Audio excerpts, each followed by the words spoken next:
Assalamualaikum warahmatullahi taala wabarakatuh. Prof Imam, malam ini kita segera meninggalkan kota Moskow.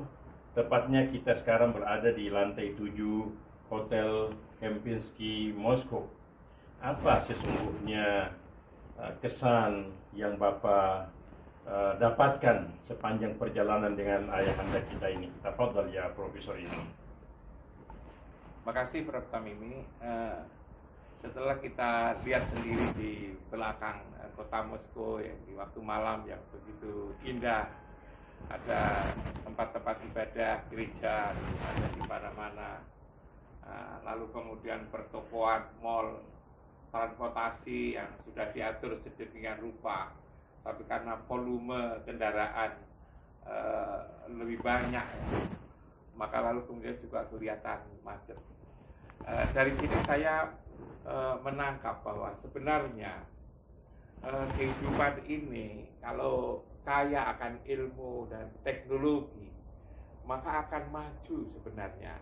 Maju dalam pengertian yang bersifat physically, yang bersifat fisik sebagaimana yang saya katakan tadi. Karena itu di mana saja termasuk di Indonesia, kalau ingin maju dalam artian fisik itu tadi, kebutuhan-kebutuhan hidup, baik perumahan, lalu kemudian transportasi, komunikasi, dan seterusnya, maka tidak ada cara lain kecuali mengembangkan ilmu dan teknologi. Ilmu tentu lewat riset, teknologi juga begitu lewat berbagai macam eksperimen, uji coba, pemikiran-pemikiran dari hasil sains itu yang diaplikasikan dalam bentuk teknologi. Tanpa itu maka tidak akan maju. Itu kesan saya. Sementara agama sebetulnya adalah mengurus hati. Bagaimana agar orang itu kenal dirinya sendiri, kenal Allah dan Rasulnya, dan juga kenal Baitullah, kenal kehidupan ini maupun yang akan datang. Baik Profesor Imam. Tapi dalam Al-Quran Allah Subhanahu wa ta'ala sendiri mengajarkan kita satu doa, Rabbana atina fid dunya hasanah wa fil akhirati hasanatan wa qina adzabannar. Artinya bahwa untuk kehidupan dunia kita juga diperintahkan untuk kemudian maju, tapi juga jangan meninggalkan akhirat. Bahkan dalam hadis disebutkan ad-dunya mazra'atul akhirah. Jadi dunia itu adalah tempat bercocok tanam untuk akhirat. Bagaimana untuk bisa mengcombine keduanya ini, Profesor? Saya kira itu tidak ada masalah. Manusia kan harus hatinya bagus, tetapi dalam kehidupan kan juga harus memahami dunia ini dan juga mampu mengelolanya. Karena itu memang bagaimana akhirat harus kita raih lewat kita mengenal diri kita sendiri, Allah dan Rasulnya, lalu Baitullah sebagai tempat nanti kita berlabuh, berkumpul alam ruh di situ. Nah, itu tidak mungkin dicapai lewat agama, lewat ilmu pengetahuan dan teknologi. Itu harus lewat agama. Lalu kemudian kita ingin hidup di dunia ini yang serba mudah, kita bisa hidup bisa menaklukkan alam ini, hal yang jauh bisa menjadi dekat. Kita harus pakai pesawat terbang untuk bisa komunikasi, kita harus pakai alat-alat komunikasi modern seperti ini, dan itu perlu teknologi dan ilmu pengetahuan tadi, sains dan teknologi. Karena itu umat Islam memang seharusnya dua-duanya itulah. Kalau doa kita sehari-hari Rabbana atina fid dunya hasanah wa fil akhirati hasanah harus kita raih. Agama ya, sains teknologi juga tidak boleh ditinggalkan. Kalau kita membuat lembaga pendidikan, maka lembaga pendidikan yang bisa memperkaya dua sisi kehidupan itu sekaligus. Saya ingat kembali ada satu ayat lain, Profesor Imam. A'udzubillahi minasyaitonir rajim.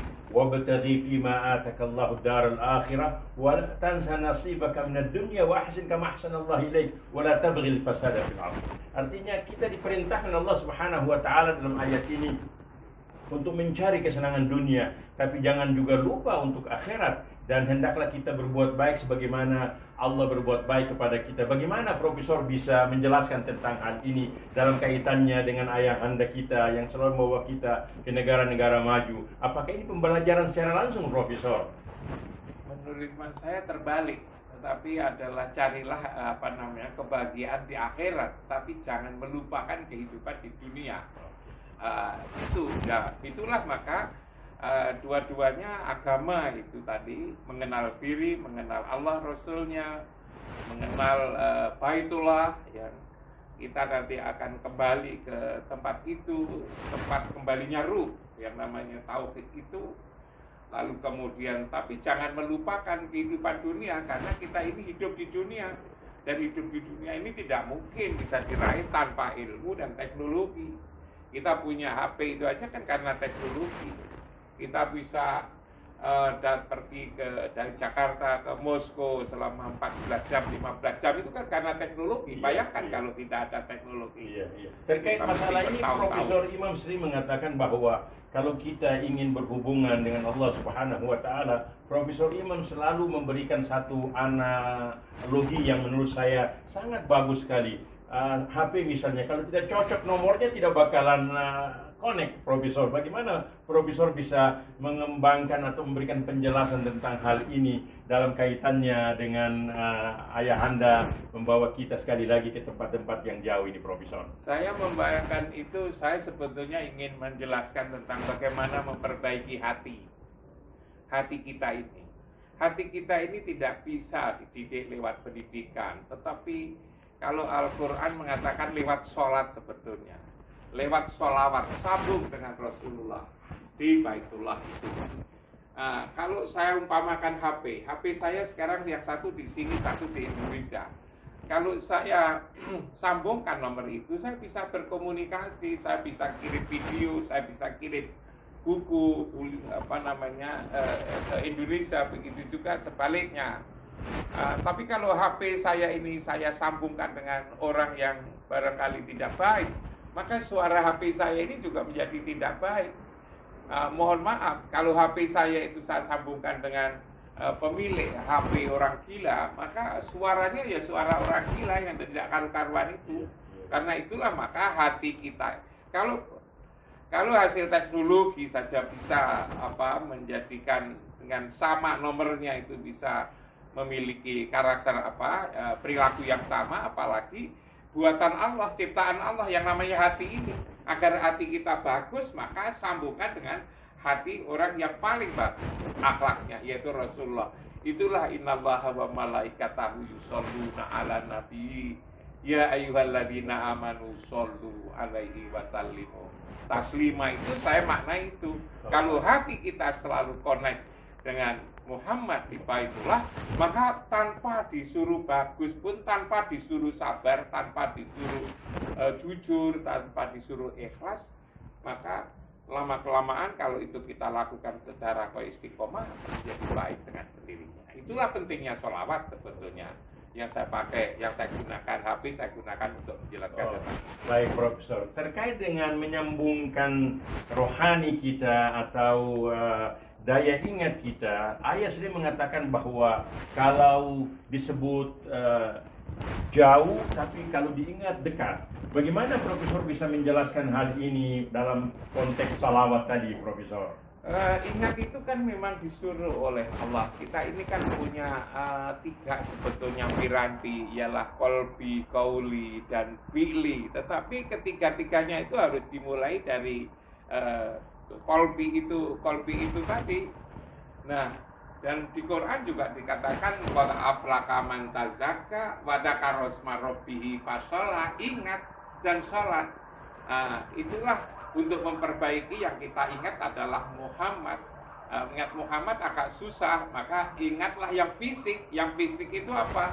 Yang fisik itu adalah Baitul Ka'bah. Di Ka'bah itu tandanya di situ Baitullah, dan Ka'bah itu adalah di Masjidil Haram. Karena itulah maka di mana saja wa min haitsu kharajta fawalli wajhaka satral Masjidil Haram. Di mana saja maka palingkanlah wajahmu ke Masjidil Haram itu. Tentu anjuran itu punya makna yang luar biasa untuk memperbaiki hati, memperbaiki akhlak itu sebenarnya. Terakhir Profesor, apa yang Profesor ingin sampaikan terkait dengan begitu sabarnya ayahanda kita, begitu ikhlasnya ayahanda kita, Bapak Dr. Kiai Haji Aswin Rose Yusuf ketika membawa kita, kemudian beliau sesungguhnya dengan kelembutan seperti itu tanpa mengharapkan sesuatu. Apakah ini menunjukkan bahwa sesungguhnya seperti inilah yang dikehendaki oleh Al-Mustafa Muhammad SAW dalam berdakwah itu, Profesor? Beliau itu saya lihat, saya rasakan, saya hati sudah mampu untuk menyatukan apa kata hati, kata lisannya dan perbuatannya. Nah, itu sangat sulit sekali sebenarnya kita lakukan. Maka di tengah-tengah kehidupan ini ada orang, dialah saya adalah Bapak Pembina itu. Menurut saya saking yakini kita beruntung memiliki contoh uswah hasanah.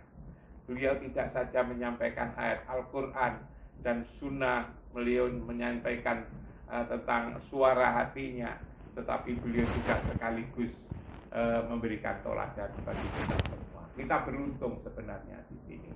Baik Profesor Imam Supriyogo, atas komentar Bapak yang sangat luar biasa, yang jelas bahwa sesungguhnya dengan berdakwah di tempat-tempat yang jauh seperti begini, ternyata contoh suri tauladan dari seorang figur ayahanda bisa menjadikan kita kemudian bisa berkembang dalam rangka untuk izzul Islam wal muslimin dalam wadah Jam'iyatul Islamiyah. Saya Muhammad At-Tamimi bersama Bapak Profesor Imam Supriyogo melaporkan dari lantai 7 Hotel Kempinski, Moskow. Assalamualaikum warahmatullahi taala wabarakatuh. Terima kasih Profesor. Jazakallah khair. Barakallahu fiik.